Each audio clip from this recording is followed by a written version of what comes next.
na pilgrimage ko sa Europe, pinalad po ako na makapasok sa simbahan ng Notre Dame de Paris. Ang ibig po sabihin ng Notre Dame is Our Lady. Notre Dame de Paris, ibig sabihin Our Lady of Paris. Kung matatandaan niyo po, itong simbahan na ito, nasunog. And for 5 years po, ginagawa nila. Until finally, binuksan na po. At ako po ay napakapalad na makapasok at makita ko po yung restoration kung gaano kaganda nitong simbahan. Pero alam niyo po, ang pinakamagandang parte nitong Notre Dame ay yung kanyang stained glass windows.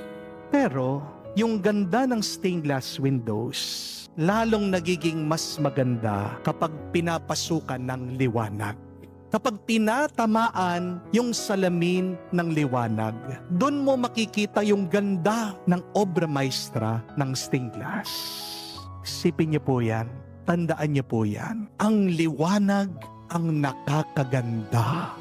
Ganon din po sa buhay natin. Kapatid, ikaw para ka ding stained glass. Maganda ka, mabuti ka, ganyan ka ginawa ng Diyos. Pero hindi mo napapansin yung ganda at buti ng iyong buhay kapag hindi tumatagos yung liwanag sa iyo. Saang parte ng iyong buhay ang gusto mong daanan ng liwanag ng Diyos? Baka madilim ang finances mo ngayon, di mo alam kung paano ka makakapagbayad bukas. Baka pangit yung nararamdaman ngayon dahil may sakit ka, may karamdaman ka. Baka walang kulay na ang iyong samahan, ang iyong pagmamahalan, yung relationship kayong dalawang mag-asawa. O baka naman, hindi na maganda sa iyong trabaho ngayon. Nag-iisip ka na maghanap ng ibang trabaho. Kapatid, ipahawak mo muna ang manibela ng iyong buhay kay Jesus.